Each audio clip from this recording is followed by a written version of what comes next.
situación didáctica número 1 habla de unos chicos que están jugando Jenga, unos chicos y chicas, ¿no? Que andan jugando ahí Jenga, más o menos como este. Y hay una muchacha que no pierde. Y dicen, ¿cómo es posible que no pierda el Jenga, no? ¿Cómo es posible que sepa que a lo mejor hay que mover este y no va a pasar nada? Y lo pones acá arriba. O que a lo mejor, no sé, este es un Jenga verdad o reto. Quieres no sé, este de, ¿qué es? De verdad. O a lo mejor no quieres ningún reto, ¿no? Y dices, ching, ¿cómo sé cuál es el que sigue? Y pues sabemos que a lo mejor va a ser este. ¿Cómo es posible que puedas tú saber cuál es el que tienes que sacar para que no se caiga la torre, ¿no? Bueno, hoy no les voy a explicar ese hack porque no es el motivo del video, pero sí vamos a hablar de el equilibrio y la estática, ¿no? Que tiene que ver con esto, de hecho. Entonces, pues comenzamos. Bien, luego de la situación didáctica que acabamos de ver ahorita, viene este dibujo que está aquí en la página 14 del libro. Vienen tres imágenes, ¿no? Y vienen ahí 5 preguntas. La primera dice, ¿qué tienen en común estas imágenes?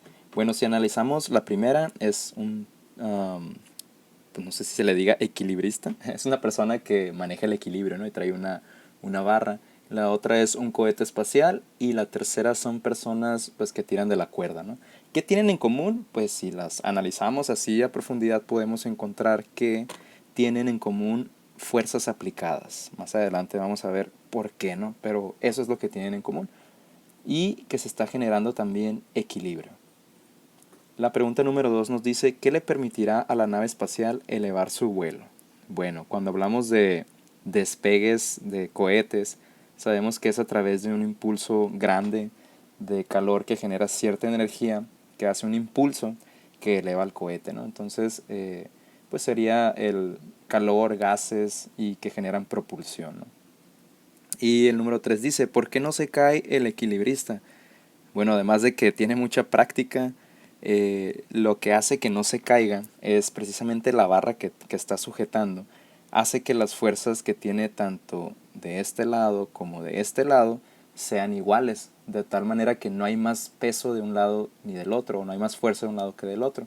Equilibra las fuerzas. A esto le llamamos fuerzas igual a cero. Más adelante vamos a ver de qué se trata, pero eso es lo que hace que no se caiga, que las fuerzas equivalen a cero.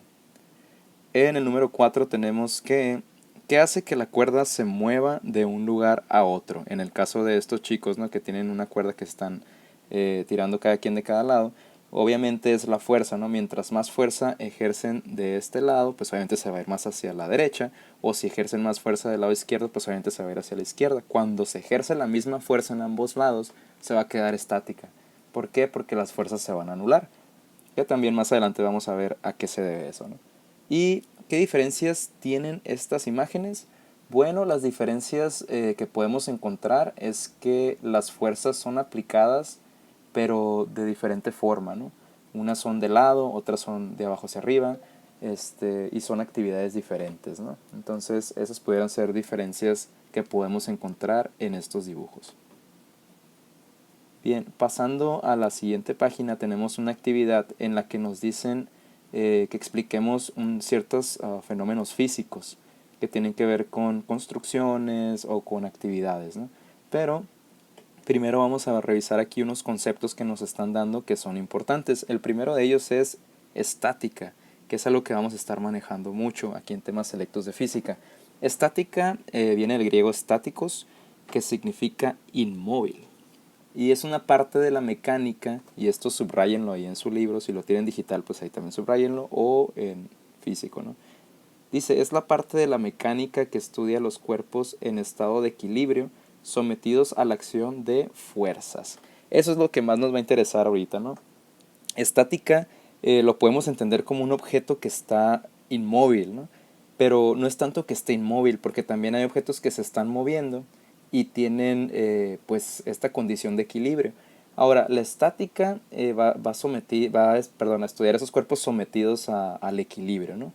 Entonces es un objeto obviamente que está en reposo, pero que se debe a que hay fuerzas nulas, que más adelante lo vamos a entender con unos dibujitos, ¿no?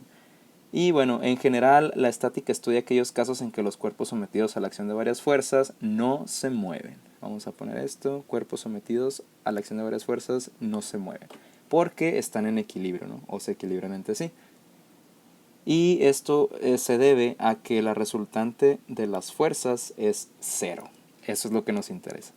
Y también tenemos que el reposo solo es una forma de equilibrio. El reposo es un objeto que está sin movimiento, ¿sí? Está en reposo o está reposando porque no se mueve, entonces significa que está en equilibrio. Pero aquí es donde entra algo importante. Un objeto que se mueve con rapidez constante en una trayectoria rectilínea también está en equilibrio. ¿Ok? Pero tiene que satisfacer estas condiciones: rapidez constante y trayectoria rectilínea. Y viene el ejemplo aquí de la bola de bolos. La bola de bolos que rueda a rapidez constante en línea recta está en equilibrio hasta que golpea los pinos. También el satélite que gira alrededor de la Tierra, etc., ¿no? Aquí vamos a ver de hecho unos ejemplos. Dice aquí el primero, ¿no? El primero ya bien explicado, la torre de Pisa porque no se cae. Es una torre que pues está ladeada. No se cae porque empieza su construcción con materiales pesados, pero mientras más se va haciendo la torre más arriba, se va haciendo un material más ligero, lo que hace que no se caiga la torre, ¿no? O sea, las fuerzas las equilibran. Te preguntan, el equilibrio de la bola de boliche dirigiéndose hacia los bolos, ¿a qué se debe? Bueno, cuando tú tiras una bola de boliche, cuando estás jugando bolos, esta bola pues va girando en diferentes, ahora sí que direcciones, pero tiene equilibrio. Por ejemplo, cuando la lanzas muy derecha la bola de bolos, esa bola está en equilibrio porque tienen las mismas fuerzas de todos los lados donde está esa esfera o esa bola, ¿no? Entonces eso hace que las fuerzas sean iguales y se mantenga también en equilibrio. Entonces eso es a lo que se debe. Un reloj de pared, ¿qué es lo que lo mantiene en equilibrio? Esto me recuerda también a los cuadros, ¿no? Cuando cuelgas un cuadro o en este caso el reloj de pared. Bueno, el clavo que tú pones en la pared, ese se centra con el reloj de pared o con un cuadro, y cuando tú lo centras correctamente queda pues derecho, ¿no? Y queda en equilibrio. ¿Por qué? Porque la fuerza de atracción de la gravedad va a hacer que el objeto se quiera venir hacia abajo, pero al tú centrarlo, las fuerzas las equilibras y no se va a caer. Y luego nos dice equilibrio de las aspas de un ventilador. Bueno, el ventilador tiene varias aspas y lo que hace que no se vaya de lado es porque las aspas están niveladas, es decir, no va a haber una aspa más abajo que la otra y esto va a hacer que se mantenga en equilibrio también. Las antenas de televisión de paga o parabólicas se mantienen fijas dirigidas hacia un mismo punto. Bueno, en esta parte las antenas de televisión siempre tienen que apuntar a un satélite. Entonces, de hecho hay aplicaciones cuando estás instalando una de estas antenas que te van guiando qué tanto lo tienes que girar para que pueda hacer contacto con ese satélite y te envíe la transmisión. Entonces hay un equilibrio porque tú tienes que girarla exactamente a la distancia que te dice, y los grados que tienen que ser para que puedas hacer conexión con ese satélite, ¿no? Entonces ahí está el equilibrio. Muy bien. Bueno, pasando a la siguiente página, vamos a entrar a los temas de cantidad escalar y vectorial. Y lo vamos a ver rapidito porque es sencillo, no es tan complicado. Vamos a tener que una cantidad escalar se especifica totalmente por su magnitud. Eso es lo que va a ser una magnitud escalar. ¿Y qué es la magnitud? Bueno, la magnitud se forma de un número y una unidad. Por ejemplo, 30 kilogramos, 40 kilogramos, 70 kilogramos, 20 segundos, 43 segundos, 63 segundos. Esas son cantidades escalares. Solamente tienen un número y una unidad, ¿sí? Por ejemplo, 30 libras, 40 newtons, no sé, lo que se te ocurra, ¿no? 20 decibeles, 30 metros. Eso es nada más un número y una unidad. ¿Ok? Y vemos en la siguiente página que están las cantidades vectoriales. ¿Dónde está? Aquí está. Entonces, las cantidades vectoriales, aparte de que tienen un número y una cantidad, ¿ok? Que aquí también te lo marca, un número y una cantidad, también debes especificar su dirección y su sentido, es decir, hacia dónde va, ¿ok? Hacia dónde va, hacia dónde se está dirigiendo. Y esto es, por ejemplo, tú puedes decir 30 metros sobre segundos y se dirigen a 60 grados desde el origen. ¿ok?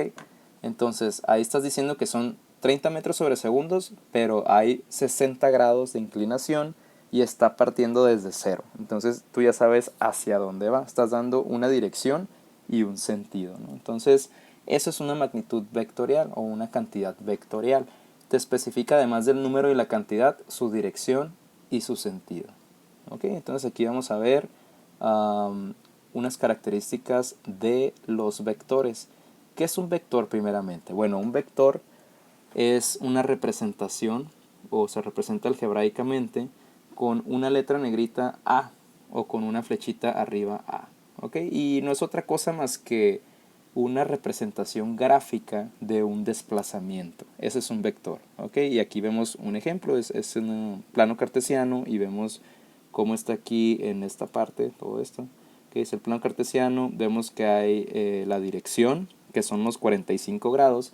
Eso se me había pasado decirlo hace ratito. Cuando hablamos de dirección, hablamos de los grados de inclinación. Cuando hablamos del sentido, es la flechita que tenemos aquí. Esa flechita te dice hacia dónde se dirige ese objeto, ¿no? Porque pueden ser 45 grados de dirección, pero a lo mejor va hacia el origen, ¿no? Entonces ahí la flechita va hacia abajo, pero en este caso va hacia arriba, ¿no? Ese es el sentido. La magnitud pues sería la medida de esa línea, ¿no? En este caso 50 kilómetros, ¿no?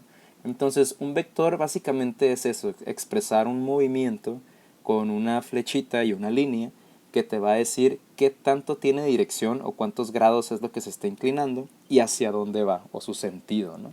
A eso se refiere un vector.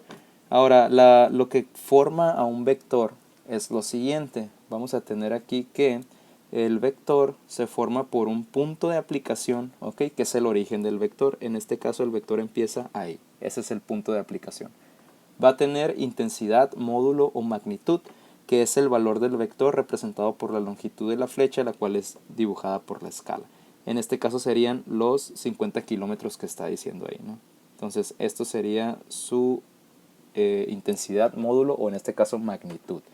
Va a tener una dirección también, que eso es los grados, en este caso serían los 45 grados, y va a tener un sentido, que es hacia dónde apunta la flecha, ¿no? Que en este caso sería hacia, si lo vemos como norte, sur, este, oeste, pues sería hacia el noreste, ¿ok? Hacia el noreste, si lo quieres ver así, o 45 grados hacia arriba. La flechita sería el sentido.